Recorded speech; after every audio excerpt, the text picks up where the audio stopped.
con todo el aparato digestivo. Entonces, hablando un poquito del páncreas exócrino, este se va a encargar principalmente de liberar amilasa pancreática o la lipasa, ¿no? Que van a ser productos que van a ayudar a degradar las grasas. Esto pues yendo por el conducto pancreático y liberándose junto con el conducto cístico formando el colédoco y yendo al duodeno, ¿no? A la segunda porción del duodeno. Esto es algo que ahora no lo vamos a ver. Posteriormente sí, pero ahora no. Lo que ahora nos interesa es el páncreas endocrino, el cual va a estar constituido por células, ¿no? Y este conjunto de células se va a denominar islotes, ¿ok? Islotes de Langerhans. Entonces, estos islotes de Langerhans van a estar constituidos por células alfa, beta, delta y las células PP. Entonces, cada una de estas células va a tener sus hormonas, estas hormonas que se van a secretar a través de la sangre. Entonces, ¿qué son los islotes de Langerhans? Estos son un conjunto de células que van a estar especializadas para la producción de hormonas. Estas se van a localizar en el páncreas y se van a dividir en 4, ¿no ven? Van a haber células alfa que su principal hormona a producir va a ser el glucagón, el cual va a conformar el 25% de estos islotes. Luego están las células beta, los cuales van a secretar dos hormonas principalmente, ¿no? Que es la insulina y la amilina. Y van a conformar el 60% de estos islotes. Luego están las células delta, que bueno, van a liberar lo que son la somatostatina y va a formar un 15% de estos islotes. Y por último las células PP, que van a liberar polipéptidos pancreáticos. Estos polipéptidos pancreáticos van a conformar un 5% de estos islotes. Entonces, en el páncreas vamos a tener alrededor de 1 a 2 millones de islotes. ¿Okay? Bueno, entonces para hablar sobre la química de lo que es la síntesis de la insulina, principalmente, vamos a mencionar que los ribosomas, que todo va a iniciar en el retículo endoplasmático, ¿ya? En el retículo endoplasmático donde van a estar ribosomas. Estos ribosomas acoplados a este retículo endoplasmático van a traducir el ARN de la insulina. Entonces, al momento de traducir el ARN de la insulina van a formar a lo que es la preproinsulina. Esta preproinsulina va a continuar en el retículo endoplasmático, donde se va a desdoblar. Se va a producir un desdoblamiento. A este desdoblamiento lo vamos a denominar proinsulina. Entonces, esta es la proinsulina, lo que está en la parte superior izquierda. Entonces, aquí, si vemos, esta proinsulina está conformada por cadenas alfa, beta y cadena C. Entonces, esta proinsulina como tal no nos sirve como hormona que ayude a la homeostasis de la glucosa. Por lo que necesitamos que se divida, que se separe, que haya una escisión. Entonces, esto que les dije de la escisión se va a producir en el aparato de Golgi. Entonces, aquí, en el aparato de Golgi, es donde se va a formar como tal la insulina. Entonces, vamos a ver aquí que está dividido, ¿no? Hay una cadena A y una cadena B y el péptido C que van a estar separados. Entonces, aquí, así como está ahora, sí nos sirve como hormona. Y una vez que ya va a estar formada esta insulina, lo vamos a tener en sangre. La semivida, o sea, semivida quiere decir el tiempo que tiene de acción la insulina va a ser de 6 minutos. Entonces, ¿qué actividad o cuál es la actividad que tienen estos receptores? Una vez que ya se ha formado químicamente, ¿no? Todo esto, una vez que ya la insulina se ha formado, ¿qué va a pasar? ¿Qué va a hacer la insulina? Tiene que ir a receptores para cumplir su función. ¿Y cómo lo va a hacer? ¿Qué receptores van a estar ahí? Pues van a haber 4 subunidades, ¿no? dos subunidades alfa y dos subunidades beta. Entonces, estas subunidades alfa, como vemos aquí, van a estar unidos por uniones disulfuro.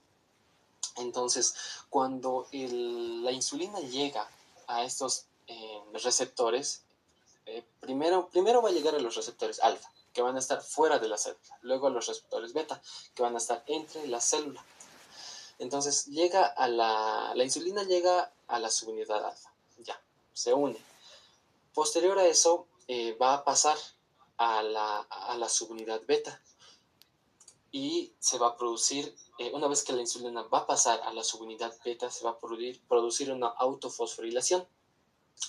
Entonces, esta autofosforilación va a activar o va a hacer que se una o haya una reacción entre la subunidad beta y la tirosina sinasa. Y a esta reacción de la subunidad beta y la tirosina sinasa lo denominamos receptores de unión enzima. Entonces, cuando todo esto se produce, va a activarse el IRS, que es el sustrato del receptor de insulina. Entonces, aquí va a producirse otra fosforilación, donde va a generar, primero, y lo más importante, el transporte de glucosa, o sea que va a abrir estos canales de glucosa. También va a generar la síntesis de grasa, crecimiento y expresión de genes, también la síntesis de proteínas y la síntesis de glucosa. Pero lo que más nos interesa es que al producirse todo esto, va a generar la apertura de los canales de glucosa, los GLUT4. Entonces, de nuevo, ¿no? La insulina llega a la subunidad alfa. La subunidad alfa va a pasar a la subunidad beta. Aquí se va a producir una autofosforilación. Y al producirse una autofosforilación, va a activar a la tirosina sinasa. Y cuando esta tirosina sinasa se active, va a generar todo lo que vemos acá, ¿no? Bueno, primero se va a estimular a los sustratos del receptor de insulina, va a producirse esa fosforilación y de ahí se va a generar todo esto, ¿no? Lo del transporte y lo que dijimos, lo principal, que va a abrir los canales de glucosa para que la glucosa que está fuera entre a la célula. Muy bien. Es todo esto, esta apertura de los canales de glucosa va a aumentar la captación de glucosa. ¿Y dónde principalmente va a ir esta captación de glucosa? Pues principalmente se va a ir a lo que es el músculo y el tejido adiposo, que bueno, más adelante vamos a ver qué relación tiene todo esto. Entonces, ¿qué efecto va a tener la insulina sobre el metabolismo de los hidratos de carbono? Aquí vamos a hablar un poco sobre el músculo, donde nos dice, y es algo que no deben olvidar, y es que el músculo no necesita de glucosa, sino que este músculo eh, adquiere la energía a través de los ácidos grasos. Entonces, no es necesario la glucosa en los músculos. Pero, ¿y esto por qué? Porque la membrana muscular en reposo es poco permeable a la glucosa, salvo si se estimula. O sea, si hay una estimulación de los músculos, ahí recién va a haber un requerimiento de glucosa. Entonces, van a haber dos situaciones en las que el músculo va a consumir glucosa. Uno, cuando hagamos un ejercicio extenuante, cuando hagamos ejercicio y necesitemos de esta glucosa, ¿no? De la energía extra. Entonces aquí va a aumentar la permeabilidad la permeabilidad que tiene la membrana hacia la glucosa. También cuando después de comer, ¿no? Cuando después de comer va a aumentar las concentraciones de glucosa en sangre. Y sí, porque generalmente la mayor parte de las cosas que comemos siempre es carbohidratos, ¿no? Y los carbohidratos al fin y al cabo se convierten en monosacáridos y son glucosa, ¿no? Entonces, al haber este aumento, va a haber un extra de insulina. Entonces aquí va a inducir a los GLUT4.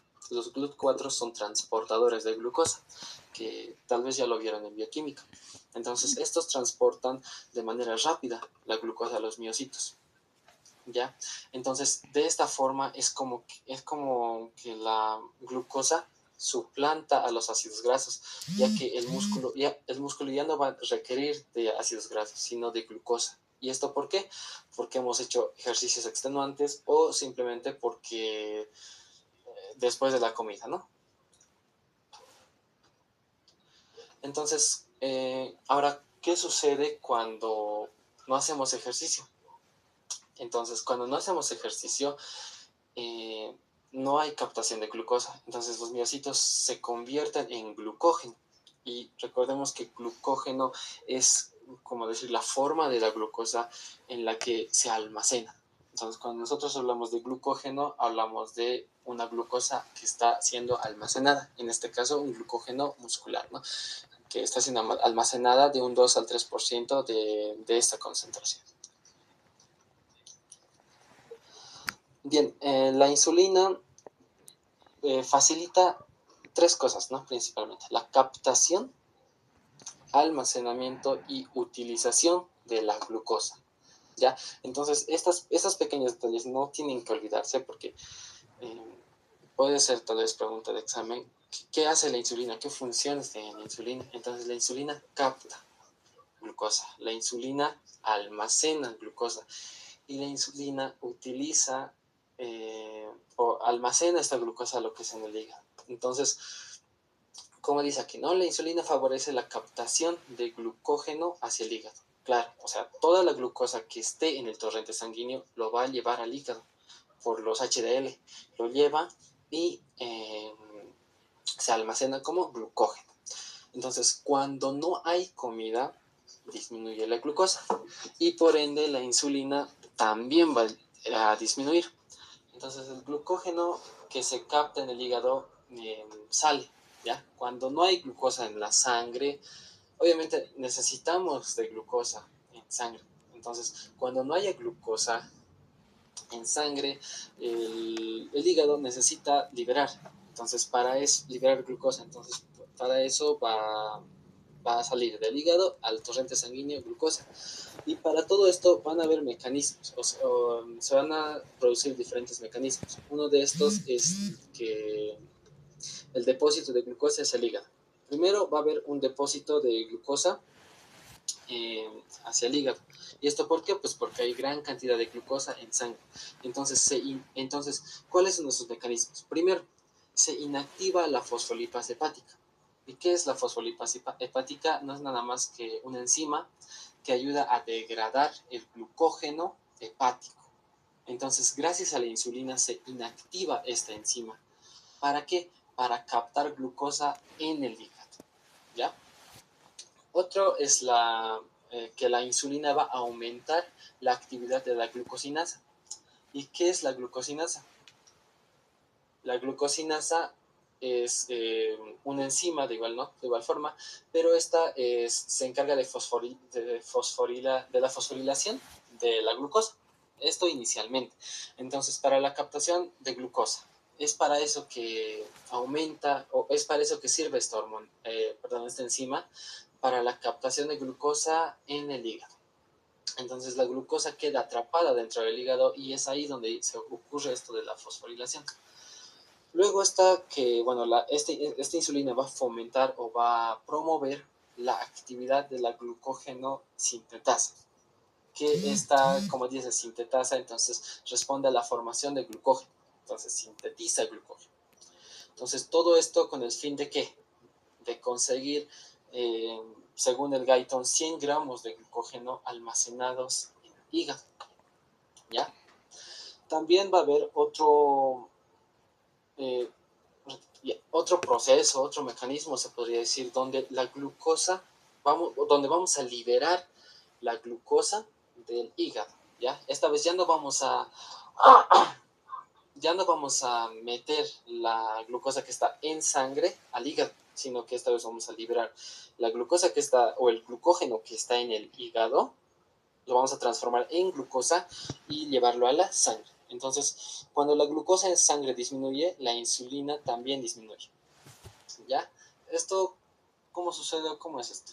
Entonces, primero, la insulina disminuida anula los pasos de captación y almacenamiento, lo que vimos anteriormente, ¿no? Entonces, si va a haber disminución de insulina, ya no se va a producir ese proceso de captar o de almacenar la insulina en el hígado, ¿ya?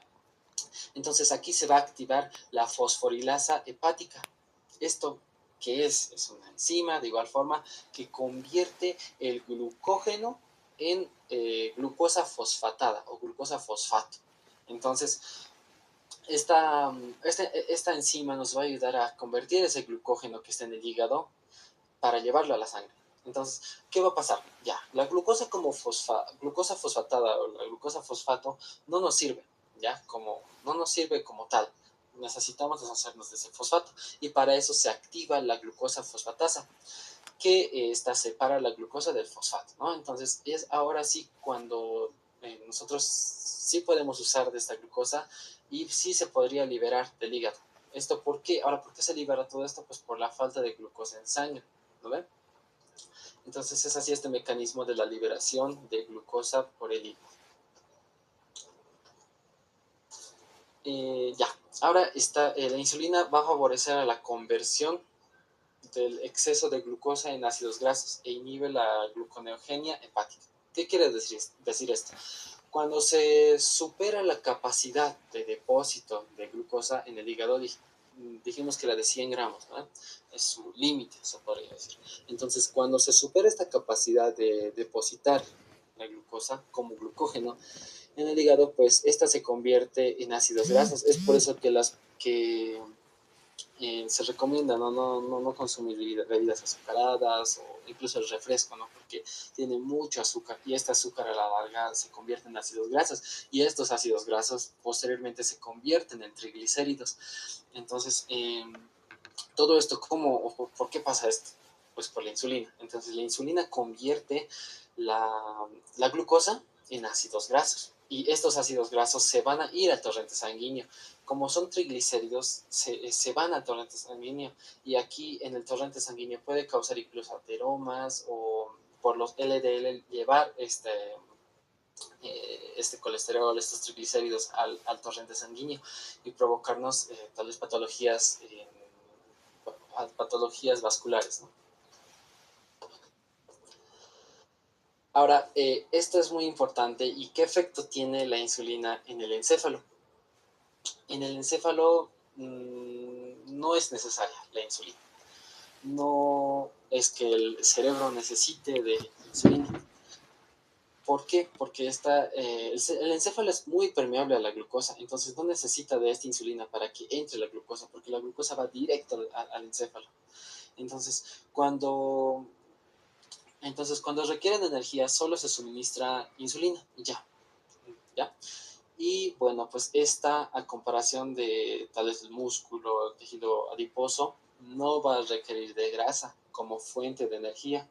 Entonces, al no requerir de grasa como fuente de energía, pues no nos va a servir la grasa, simplemente nos va a servir la glucosa para fuente de energía en el encéfalo. Entonces, recuerden bien eso, el encéfalo no necesita de insulina para suministrar energía, es directamente la glucosa y listo. ¿Ya? Entonces, aquí un dato, ¿no? Cuando la glucemia desciende hasta 50, de 20 a 50 miligramos 100 ml, se puede presentar un shock hipovolémico. Esto puede provocar una crisis convulsiva, la lipotimia, que es ¿no? la sensación de pérdida de conciencia progresiva, y pues el coma, ¿no? Finalmente. Muy bien, entonces, ahora, ¿qué efectos va a tener esta insulina sobre las grasas? Eh, la insulina va a aumentar la captación de glucosa, reduciendo la utilización de grasas. O sea que va a ahorrar a los lípidos. ¿Esto qué va a hacer? Va a fomentar o va a estimular la síntesis de ácidos grasos por los hepatocitos. Entonces, al hacer todo este procedimiento, ¿qué nos trata de decir? Que va a generar que haya más y más formación de tejido adiposo, tejido graso, y es por eso que las personas también engordan, no suben de peso, y es ahí donde también se presenta el sobrepeso y la obesidad. Entonces la insulina va a acelerar la captación de glucosa. ¿Hacia dónde? Hacia el hígado. Va a producir que llegue a un límite, ¿no? Como mencionamos anteriormente, va a llegar a un límite de 100 gramos, que es entre 5 a 6%.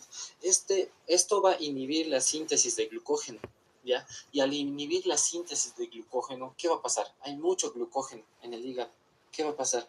Entonces vamos a necesitar deshacernos de ese glucógeno, ¿ya?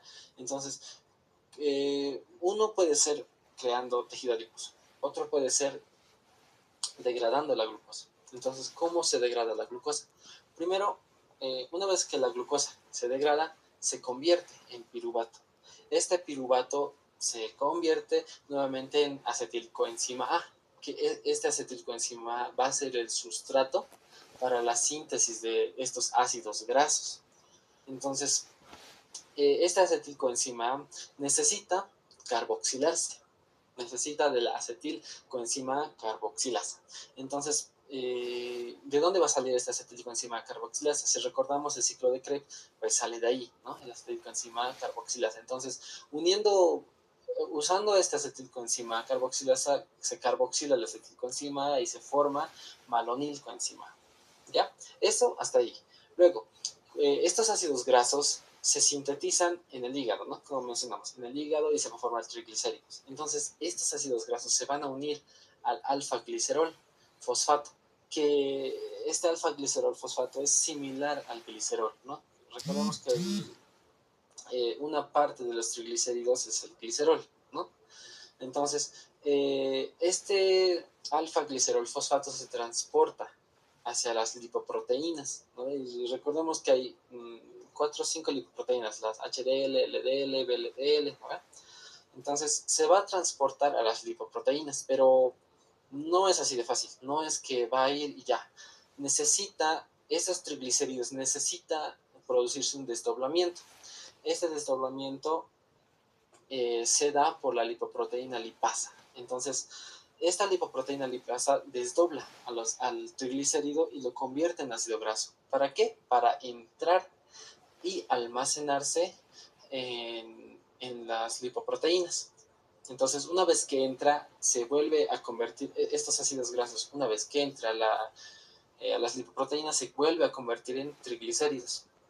¿Ya? Entonces, la insulina va a inhibir la acción de la lipasa, ¿ya? Lo que produce una inhibición de la liberación de ácidos grasos. Entonces no se va a liberar ácidos grasos porque la insulina está inhibiendo esta acción. Muy bien, ahora la deficiencia de la insulina nos dice que va a aumentar el uso de grasa. ¿Esto cómo? ¿O por qué? Ya, la insulina, en este caso la lipasa, es una enzima, ¿no? Una enzima que es sensible a la insulina.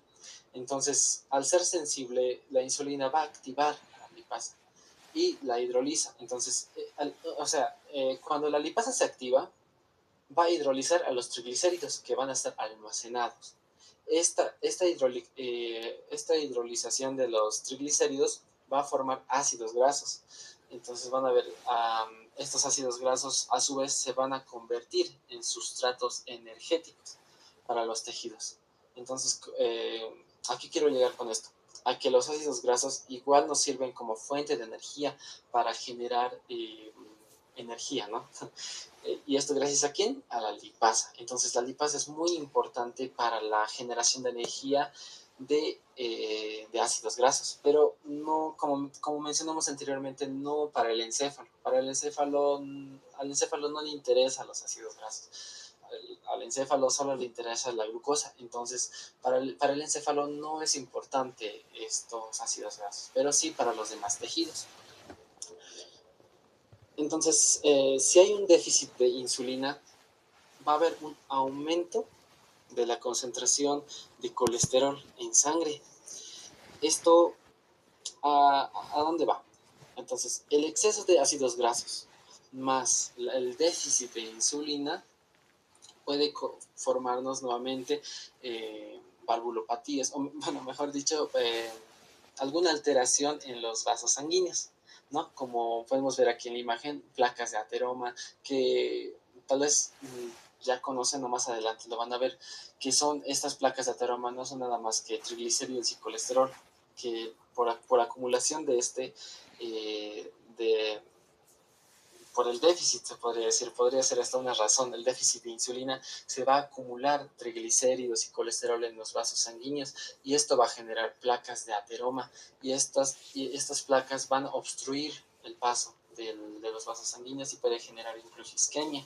Y incluso esta podría ser una razón de una isquemia o un infarto de miocardio por la obstrucción de las arterias coronarias, ¿no? Entonces, favorece la conversión en hígado del colesterol y los fosfolípidos. Esto más el exceso de triglicéridos se transporta por las lipoproteínas, ¿no? Como dijimos, por las lipoproteínas, en este caso del hígado. A los vasos sanguíneos se van a transportar por las lipoproteínas LDL. Entonces, estos se van a acumular acá en los vasos sanguíneos y puede generar aterosclerosis o enfermedades diabéticas, ¿no? Y bueno, por último, el consumo exagerado de estas grasas durante la falta de insulina puede provocar acidosis o incluso si estamos cursando con una diabetes o con una enfermedad diabética, podría generarnos hasta una cetoacidosis diabética. Bien, el efecto de la insulina sobre el metabolismo de proteínas. Entonces, la insulina va a facilitar la síntesis y depósito de proteínas. Igual, entonces, insulina facilita la síntesis, la formación y el depósito de proteínas. Entonces, la insulina va a estimular el transporte de aminoácidos dentro de la célula. ¿Como qué aminoácidos? Como puede ser la valina, la leucina, la isoleucina, la tirosina y la fenilalanina. Entonces, estos se van a almacenar ahí. Ya, estos van a entrar a la célula ¿por qué? Pues por la insulina. Entonces la insulina estimula la traducción de ARN mensajero. Esto va a generar una síntesis de proteínas. Entonces cuando hay insulina hay producción de proteínas y cuando no hay insulina no hay síntesis de proteínas, ¿ya? Eso que les quede claro. Entonces, hay insulina, hay producción de proteínas y no hay insulina, no hay producción de proteínas. Y a este mecanismo se le denomina encendido apagado. ¿Ya? Entonces la insulina también va a inhibir el catabolismo de proteínas. ¿Ya? Recordemos que catabolismo es destrucción. Entonces, ¿vamos a destruir las proteínas? No, ¿ve? Porque la insulina inhibe eso. La insulina quiere que se forme proteínas. No quiere destruir proteínas, quiere que se forme. ¿Ya? También va a disminuir el ritmo de la gluconeogenia, ¿no? En su formación de glucógeno, ¿no? Entonces destruye con eso. Entonces, ¿a qué quiero llegar con esto? A que la insulina tiene que facilitar la síntesis de proteínas y tiene que evitar su degradación, ¿ya? Todo esto es estito. La, la insulina facilita la síntesis de proteínas y evita su degradación. Entonces, la deficiencia de insulina también va a provocar el descenso de las proteínas y el incremento de aminoácidos en plasma. ¿Ya? ¿Qué quiere decir esto? Entonces, cuando los aminoácidos se emplean bien como fuente de energía o como sustrato para la gluconeogenia, entonces el catabolismo de las proteínas va a aumentar los aminoácidos en plasma. Esto que va a generar una degradación de aminoácidos y esto provoca que haya una mayor eliminación de urea en la orina. Entonces, esta pérdida de proteínas pueden ser secuelas de la diabetes mellitus. ¿Por qué? Porque hay un déficit de insulina. Entonces, las personas con diabetes mellitus pueden, por ejemplo, en diabetes mellitus tipo 1, que es por destrucción de las células de Langerhans, de estas células beta, puede tener como secuela esto, ¿no? Una pérdida de proteínas. Y ahora, ¿qué efecto va a tener esta insulina con el crecimiento? Bueno, la insulina es necesaria para la síntesis de proteínas, ¿verdad? ¿Por qué? Pues porque todas las células, todo va a estar formada vamos a necesitar siempre de proteínas para generar un crecimiento. Entonces la insulina y la hormona del crecimiento son sinérgicas, ¿ya? Entonces, tanto la insulina como la hormona de crecimiento trabajan juntas. Si hay solamente insulina, no va a haber un buen crecimiento. Y si hay solamente hormona de crecimiento, no va a haber un buen desarrollo en el crecimiento. Entonces, a eso se refiere con sinérgicas. Van juntas, no pueden ir separadas. O bueno, sí podrían ir, pero no sería lo ideal, porque lo ideal es que vayan juntas y que gracias a eso se produzca un mayor desarrollo, ¿ya? Y todo esto, bueno, pues fue descubierto, fue interpretado por lo que son experimentos con ratas, ¿no? Bien, ahora, ¿cuál es el mecanismo de la secreción de la insulina? Cuando hay gran cantidad de insulina, ¿qué se produce? Se abren los transportadores de glucosa o los canales de glucosa, en este caso los GLUT2. Cuando entra esa gran cantidad de insulina, se produce una fosforilación. ¿Por quién? Por la glucosinasa. Entonces, al producirse esto, se convierte en glucosa 6-fosfato. Esta glucosa 6-fosfato se oxida, ¿ya? Se produce una oxidación. Y gracias a esta oxidación va a haber un aumento de ATP. Entonces, al haber aumento del adenosín trifosfato, ¿qué va a ocurrir con los canales de potasio? Se cierran. Entonces, al cerrarse, ¿qué va a generar? Una despolarización. La despolarización de los canales de calcio. Canales de calcio que van a ser fundamentales para que estas vesículas de insulina se liberen hacia el torrente sanguíneo, que simplemente se liberen hacia la luz, ¿no? Entonces, este es el procedimiento o el mecanismo por el cual se libera la insulina. Puede haber otros nutrientes como aminoácidos, la GLP-1, el glucagón, que recordemos que el glucagón es un antagonista de la insulina. También el acetilcolina, también, ¿no? El aumento de calcio. Puede liberar o puede generar con mayor rapidez este procedimiento. Y también las sulfonilurias. ¿Qué son las sulfonilurias? Pues son fármacos. Entonces, estos fármacos, su mecanismo de acción es bloquear los canales de potasio. Y al bloquear los canales de potasio, ¿qué va a generar? Lo mismo que aquí, ¿no? Se bloquean los canales de potasio, va a haber una despolarización, se abren los canales de calcio y se estimula la liberación de las vesículas de insulina. Entonces, ya no es, usando un fármaco, una sulfoniluria, ya no necesitaríamos todo este procedimiento. Simplemente con usar este fármaco ya bloqueamos este canal, se despolariza y todo este procedimiento pasa. Bien, va a haber otros mecanismos o otros controles de secreción de insulina, donde el aumento de glucemia va a estimular la insulina. Entonces, aquí hay un dato que nos dice el Guyton y que es la glucemia normal en ayunas es de 80 a 90 miligramos cada 100 ml, pero no lo van a usar tanto esto porque, o tal vez para su examen les puede servir, pero nada más porque no, en nuestro medio no es así, no es tanto así, ¿no? Tenemos otra clasificación según el ALAT. Bueno, también aquí hay, ¿no? Algunas formas en las que se puede aumentar la secreción de insulina o la disminución de insulina. Entre las que rescato yo, las más importantes, pues, el aumento de glucosa en sangre estimula la insulina, ¿no? Aumento de ácidos grasos de igual forma. Y en la disminución de insulina, la somatostatina disminuye la secreción de insulina. También la actividad de los alfa-adrenérgicos igual va a disminuir la secreción de insulina. Bien, con respecto a la secreción, bueno, aquí nos menciona en su libro, ¿no? Que había dos momentos en los que hay un aumento de esta secreción de insulina y en otro momento igual otro aumento. Entonces, primero, entre los 5 a 10 minutos va a haber un aumento una vez que se administra la insulina, va a haber un aumento de la cantidad de insulina que hay en el cuerpo. Entonces, cuando hay glucosa, se estimula la secreción de insulina. Esto entre unos 5 a 10 minutos, pero posterior a eso, aproximadamente entre 15 minutos Después se libera otro tanto de insulina que va a formar una meseta. Esta meseta va a durar entre 2 a 3 horas. Bien, otros factores que estimulan la secreción de insulina, pues vamos a tener a los aminoácidos, ¿no? Como mencionamos anteriormente, la arginina y la lipasa, hormonas gastrointestinales. También vamos a tener a la hormona de crecimiento, cortisol, que, bueno, esto es un resumen más que todo de lo anterior.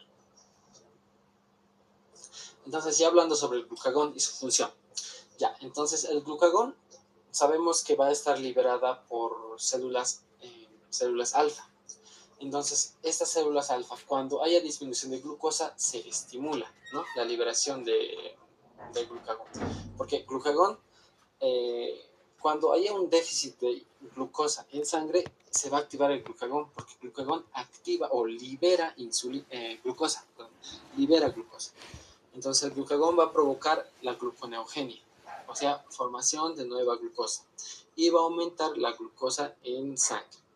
También va a tener efectos sobre la gluconeólisis, donde degrada el glucógeno a glucosa. Entonces, su función del glucagón es formar o generar glucosa, ¿ya? Entonces, el glucagón va a provocar la gluconeogenia. Por ende, va a estimular o va a producir un aumento de la glucemia. Entonces, ¿cómo va a producirse esto? El glucagón se activa. Este va a activar a la adenilatociclasa. Esta adenilatociclasa va a provocar una síntesis de la monofosfato de adenosina o sea, del AMP cíclico, ¿no? Este AMP cíclico activa a las proteínas reguladoras de proteína sinasa. Estas van a estimular a la proteína sinasa y esta va a activar a la fosforilasa B sinasa o beta sinasa. Esta a su vez va a transformar la fosforilasa B en fosforilasa alfa. ¿Ya? Entonces todo esto va a estimular al glucógeno alfa glucosa 1 fosfato. Y así como tal no nos sirve, ¿no? Este compuesto. ¿Qué va a suceder?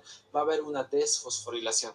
Esta desfosforilación del glucógeno alfa glucosa 1 fosfato va a generar ahora sí lo que es la glucosa.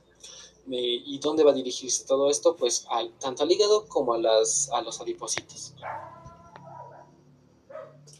Entonces, el glucógeno también, perdón, el glucagón va a fomentar la gluconeogenia. Entonces, ¿qué es gluconeogenia? Gluco es glucosa, ¿no? Neo es nuevo y genia es formación, es gluconeogenia, formación de la glucosa.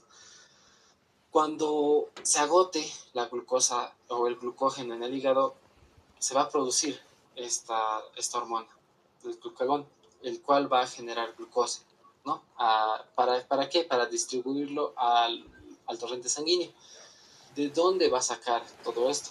Va a sacar o va a absorber aminoácidos. Entonces, el glucagón trabaja con los aminoácidos. El glucagón necesita de estos aminoácidos para formar glucosa, ¿ya? Entonces, aparte de esto, va a haber funciones más importantes que y entre estas va a estar la activación de la lipasa. Entonces, la función más importante que tiene el glucagón es la activación de la lipasa, ya que, recordemos, ¿no? La lipasa es una enzima que va a destruir o catabolizar a los adipocitos. Entonces, al catabolizar esto va a generar tanto que se libere ácidos grasos y estos ácidos grasos van a servir como fuente de energía, ¿no? En caso de que no haya glucosa.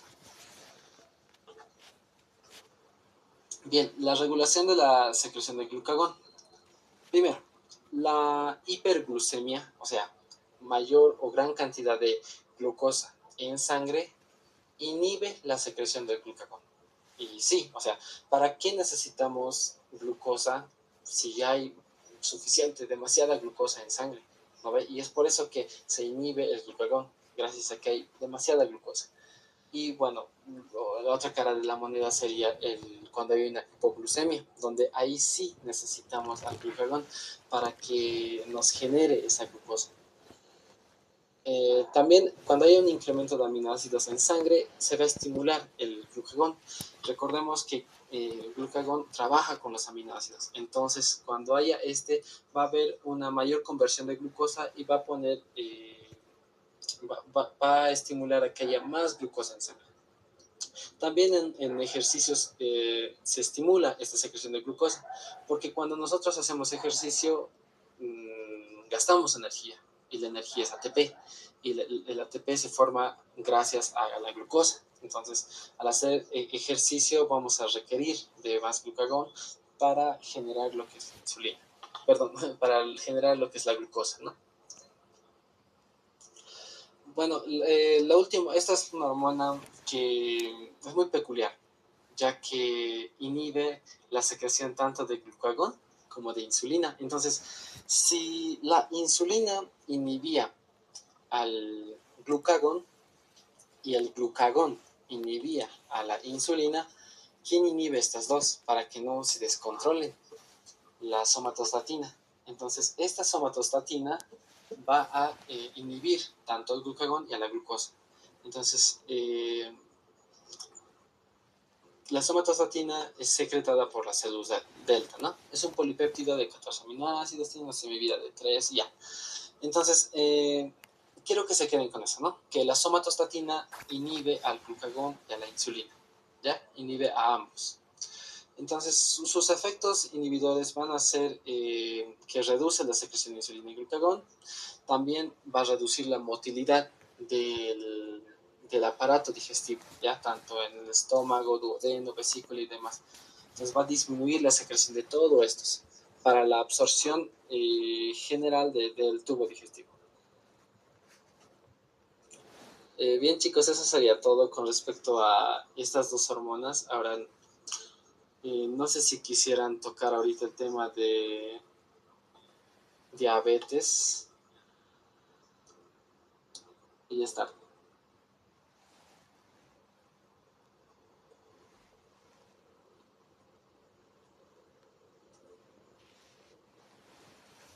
Por favor chicos, díganme ahorita si continuamos de una vez.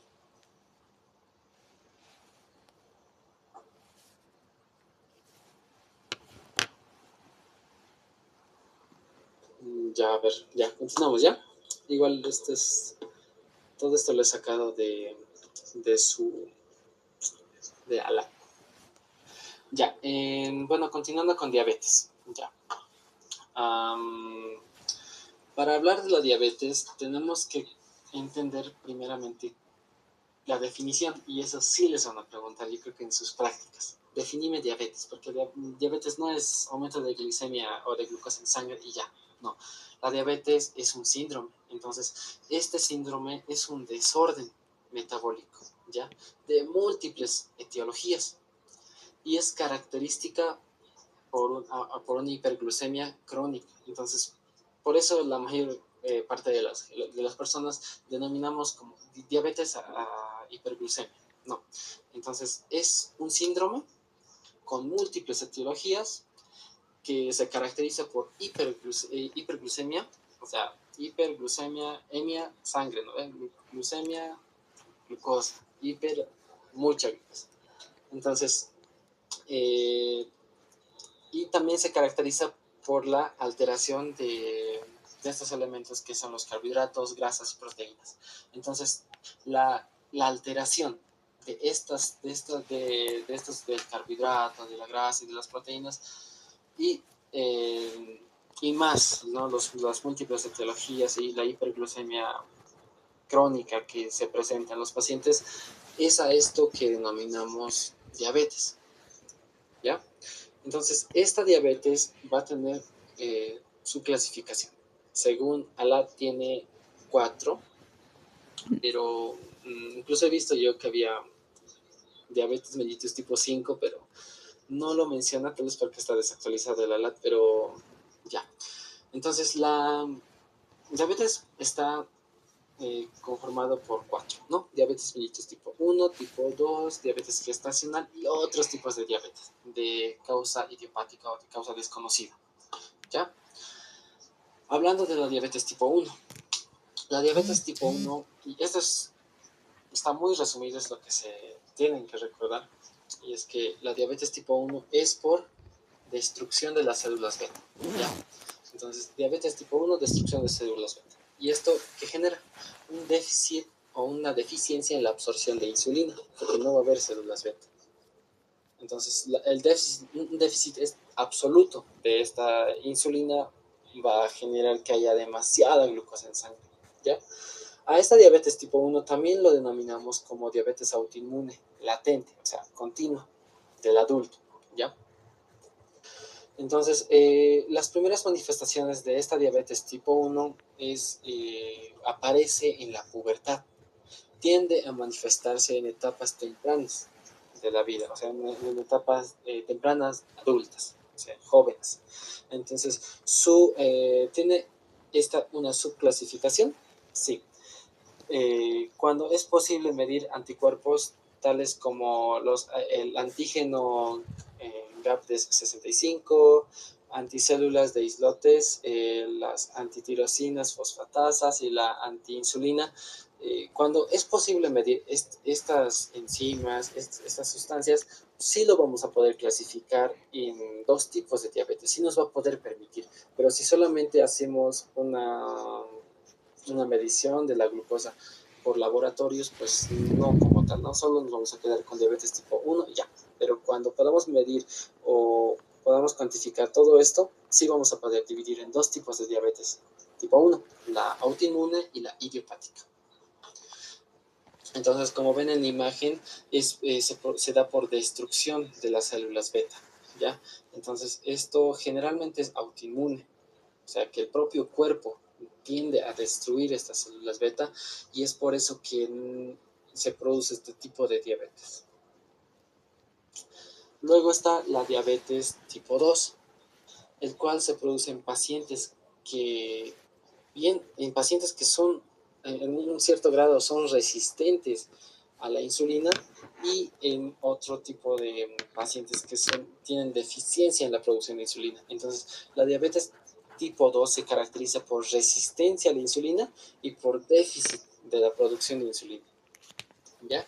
Entonces, cuando nosotros encontremos un paciente con resistencia a la insulina, algo característico de estos va a ser que va a tener un sobrepeso, ¿no? Un exceso de peso.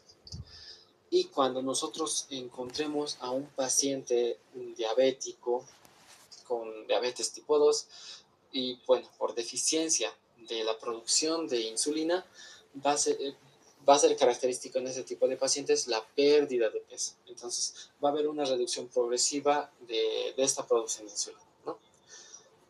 Estas manifestaciones clínicas que el paciente podría presentar principalmente se da en la etapa adulta, ¿ya? Pero su frecuencia es más alta en niños y adolescentes. O sea, a ver, la diabetes mellitus tipo 2 se presenta mayormente en adultos, pero hoy en día con todo esto de la alimentación se está viendo que hay más prevalencia de diabetes tipo 2 en niños y en adolescentes, porque obesos, ¿no? Entonces, estos comen mucho y son muy sedentarios y estos son factores de riesgo para poder adquirir diabetes. Entonces, personas sedentarias y también este tipo de personas con diabetes mellitus tipo 2 tienden a presentar junto a esto síndrome metabólico. Puede ser hipertensión, una hipercolesterolemia y demás, ¿no? Entonces, no olviden eso, ¿no? Diabetes tipo 2 se caracteriza por dos cosas: resistencia a la insulina y déficit de producción de insulina, ¿ya? Ahora, la diabetes gestacional. Esto se da por la alteración de los hidratos de carbono. Entonces, la diabetes gestacional se da por alteración de estos hidratos de carbono, no por el páncreas o por las células beta o por eh, la insulina como tal, sino por el metabolismo de esos hidratos de carbono. Entonces,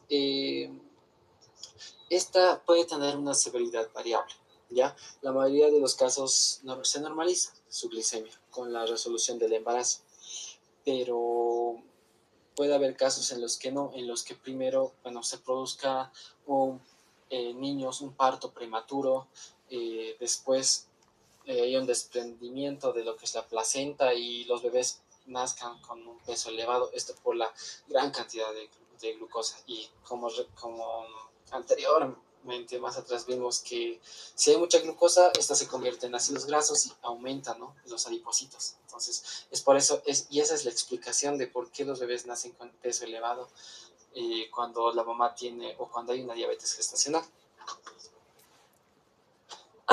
Entonces, aquí también hay otros tipos de diabetes que lo van a ir viendo. Yo les voy a pasar esto.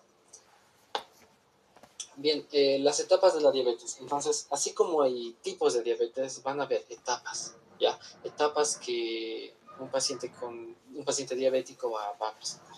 Van a haber dos tipos de etapas, ¿no? La primera etapa es donde la normoglicemia, donde la glicemia va a estar normal, donde los procesos fisiopatológicos de la diabetes mellitus aún no comienzan, ¿ya? Aún no. Entonces, en esos pacientes con alteración potencial y reciente de la tolerancia a la glucosa. O sea, ¿qué quiere decir esto? Que los pacientes que tengan o que estén presentando estén en esta etapa, se le denomina etapa 1, este tipo de pacientes no van a tener alteraciones como tal, no van a ser visibles, salvo laboratorios. Entonces, pacientes que estén en la etapa de normoglicemia no los vamos a poder detectar como tal. Pero sí, cuando estos pacientes estén en la etapa de hiperglicemia. Aquí lo vamos a dividir en dos. Uno donde hay una regulación fisiológica de la glucosa, en qué momento se da cuando la glicemia en ayunos está alterada o cuando hay una intolerancia a la glucosa. Entonces, cuando los pacientes veamos, ¿no?, que estén en una etapa donde la glucosa se regula fisiológicamente y esta etapa está alterada, estos pacientes van a estar con la glucemia en ayunas alterada, van a tener una intolerancia a la glucosa, ¿no? Y también, bueno, la otra etapa de esta hiperglucemia es la diabetes mellitus, donde ya hay una diabetes no insulino requiriente, donde hay una diabetes insulino requiriente, pero esto para lograr su control metabólico. Y también una diabetes insulino requiriente para sobrevivir, ¿no? Y a esto sí se le denomina verdadera diabetes mellitus insulino dependiente. Muy bien, ahora, ¿cómo es el diagnóstico de esta diabetes mellitus? Para esto vamos a tener criterios, ¿ya? Vamos a tener criterios de diagnóstico. Y estos valores, todo eso tienen que memorizárselo bien para su ECOE, ¿ya? Entonces, síntomas, a ver, un primer criterio es los síntomas de diabetes más la glicemia casual tiene que estar mayor a 200 miligramos de litro. ¿Esto qué quiere decir? O sea, que casual, ¿a qué nos referimos? A que la toma de muestra va a ser en cualquier hora del día. Ya no importa si antes de la toma ha consumido algo, después va a consumir, no importa eso, no importa. Simplemente que lo hagamos de manera casual. Entonces, si nuestro valor sale mayor a 200 miligramos de litros, pues tiene una hiperglucemia, ¿ya? ¿Y cuáles son esos síntomas característicos de la diabetes? Aumento del apetito, no polifagia, ya no polifagia, porque polifagia es ¿cómo se dice? Consumo excesivo de comida, ya no es polifagia, es aumento de apetito. También está la poliuria, ¿no? La polidipsia, la pérdida inexplicable de peso. Entonces, todos estos síntomas, más una glicemia medida de manera casual y que sea mayor a 200 miligramos de litro, nos indica que hay una hiperglicemia. Bien, también está como otro criterio la glicemia en ayunas. Entonces, esta glicemia en ayunas, como dice, ¿no?, se lo toma 8 horas antes de la toma de muestra. O sea, 8 horas antes de la toma de glicemia, el paciente no debería haber consumido nada, no debería haber comido nada. De 8 a 12 horas, nada. Entonces, si hacemos esto y sale mayor a 126 miligramos de litro, pues hiperglicemia, ¿no? Y esto, el, ah, el PTGO, y esta PTGO es la prueba de tolerancia oral a la glucosa, que cuando esta es mayor a 200 miligramos de decilitro, pues igual, ¿no? Nos indica que hay una hiperglicemia. Entonces, la glicemia medida, y esto cómo se produce. Bueno, más adelante vamos a ver cómo se toma esta prueba de tolerancia oral a la glucosa. Bien, otro criterio, y que se diría un criterio de elección, es la hemoglobina glicosilada. Esta hemoglobina glicosilada nos dice que mayor a 6.5%, porque eso se mide en porcentajes, igual nos da una hiperglicemia. Entonces, estos tres que les mencioné, los primeros tres, se adquieren mediante la toma de sangre en plasma, pero este último ya es mediante la punción venosa. ¿Ya? Entonces, ahora, ¿cómo realizamos la prueba de tolerancia oral a la glucosa? Primero, nosotros, como vemos en esta imagen, está muy resumido, necesitamos beber líquido. Un líquido que tenga glucosa, 75 gramos de glucosa, diluidas en 300 mililitros o ml de agua. Esto obviamente el agua sin sabor, sin nada, simplemente agua, ¿ya? Entonces, esto, más, una vez haber ingerido todo esto, y todo eso tenemos que ingerirlo en al menos un periodo de 5 minutos. Entonces, una vez ingerido esto, vamos a esperar 2 horas. Y después de esas 2 horas vamos a medir la glucosa. Entonces, si la glucosa se encuentra menor a 140 miligramos de cilitro, el paciente está normal. Si el paciente está entre 140 a 199 miligramos de cilitro, el paciente estaría entrando en prediabetes. Y si está mayor a 200, pues ya está cursando con lo que es la diabetes. En niños es diferente, ¿no? En niños 1.75 gramos de glucosa por cada kilogramo de peso. Así es la forma de dosificar esto para hacer esta prueba de tolerancia oral a la glucosa. Entonces, para realizar esto, el paciente tiene que reunir criterios, tiene que reunir condiciones. Una de ellas, como dijimos, es un ayuno de 8 a 14 horas. Puede tomar agua, pero tiene que tener un ayuno antes. Y tiene que evitar restricciones de la dieta. O sea, que puede consumir normal, tendrá que consumir como siempre consume cualquier alimento. Ya no tiene que haber restricciones. Tenemos que evitar cambios de actividad física. Tampoco podemos decirle al paciente que antes de los 3 días deje o sea, haga ejercicio, que se vuelva más saludable. No, tiene que seguir con su día a día, ¿no? Con su hábito de cada día. También durante la prueba, el paciente debe mantenerse en reposo, no debe fumar, no debe hacer ninguna otra actividad que altere la medición de la glucosa, ¿ya? El paciente también no debe tener alguna infección, no debe cursar con ninguna sintomatología infecciosa, porque de igual forma puede alterar la medición de la glucosa. Tampoco hay que interrumpir el consumo de medicamentos, ¿ya? Siempre va a haber pacientes que están con alguna enfermedad de base y están consumiendo algún tipo de medicamento, pero a estos pacientes hay que indicarles que no deben dejar estos medicamentos antes de las 12 horas. Entonces, mejor dicho, si es que estos pacientes consumen medicamentos, tienen que dejarlo por lo menos 12 horas. No tienen que consumir este medicamento, ¿ya? Ya, entonces también va a haber diagnóstico en la persona asintomática. Entonces, ¿qué pasa si nos llega un paciente asintomático que no tiene ninguno de estos síntomas que hemos mencionado anteriormente de la diabetes? Pues es esencial tener resultados de glicemia igual o mayor a las cifras anteriores, ¿no? Como mayor a 200. Es lo primero. Tenemos esa cifra, perfecto. Tenemos que considerar factores adicionales como la edad, la obesidad, historia familiar, si algún paciente, o mejor dicho, si algún familiar cercano a este paciente ha tenido lo que es la diabetes, ¿no? Entonces también si tiene comorbilidades como síndrome metabólico. Entonces, antes de tomar una decisión, diagnóstica y terapéutica, tenemos que ver todos estos factores, más el resultado de glicemia mayor a 200 miligramos decilitro. Ahora, hablando un poco de la glucometría.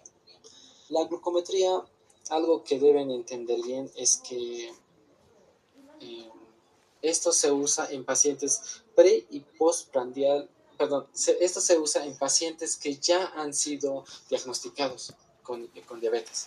No tienen ningún lugar en el diagnóstico. O sea, nosotros cuando vayamos a realizar esta práctica de la toma de glicemia, no vamos a decir que, o no lo vamos a diagnosticar, tienes diabetes. No.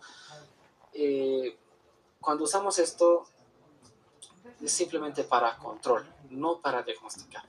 Entonces, esto se puede tomar tanto en preprandial o postprandial. ¿Y qué quiere decir prandial? Pues antes de comer o después de comer, ¿no? Solo tiene indicaciones en pacientes ya diagnosticados, ¿no? Como les dije. Entonces, esto va a ayudar a que haya un control tanto en su medicación o en cómo le está yendo con el tratamiento al paciente. Entonces, el glucómetro, la glucometría, no es de diagnóstico, sino de control. Bien, y aquí están los criterios para el diagnóstico de la diabetes mellitus. Entonces, la glicemia en ayunas, lo normal, primero hay que aprender lo normal en ayunas, o sea, 8 a 12 horas antes de comer o de ingerir algo, es de menor a 100 miligramos de decilitro, ¿ok? Lo normal. Cuando la glicemia lo hacemos de 2 horas postprandial, o sea, postprandial como tal, o mejor dicho, cuando hacemos la prueba de tolerancia oral a la glucosa, tiene que ser menor a 140 miligramos de litro, ¿no? Y la hemoglobina glicosilada, y esto no se olviden, por favor, es de menor a 5.7%. Ya este es se podría decir el gold estándar para poder diagnosticar, porque este sí es de diagnóstico de diabetes. Entonces, estos en valores normales, ¿no? Ahora, en prediabetes. Entonces, aquí en la glucemia en ayunas, aquí va a ser de 120 a 125. Entonces, cuando nuestro paciente tenga una glicemia de 100 a 125 miligramos de decilitro, pues consideraríamos que está en prediabetes, ¿ya? Y bueno, y cuando ya hablamos de diabetes mellitus como tal, vamos a decir que en ayunas, ¿ya? Esto es en ayunas, es mayor a 126, ¿ya? Cuando hablamos de la prueba de tolerancia a la glucosa, que son de 2 horas post carga, eso es la prueba de tolerancia. Entonces, aquí, para decir prediabetes, tiene que estar entre 140 a 199 miligramos de decilitro, ¿ya? Y para decir que tiene diabetes o una hiperglucemia, o como tal, como dice ahí, no diabetes, tiene que ser mayor a 200. Y la hemoglobina glicosilada, pues para prediabetes de 5.7 a 6.4. Entonces, lo único que se tiene que acordar de aquí son lo de prediabetes, ¿no? Porque un extremo es lo normal, un extremo es diabetes. Entonces, no traten de memorizar tanto esto de los extremos, sino del medio, porque de esto sale lo que es normal y lo que es diabetes. De la prueba de tolerancia oral a la glucosa, lo propio, ¿no? Sale lo normal y diabetes. Y de la hemoglobina glicosilada igual. Entonces, memorices estos valores. Bien, y casi para acabar, creo, hay un cuestionario que es el cuestionario de Frindis. Este cuestionario no es muy usado, pero es un instrumento muy simple.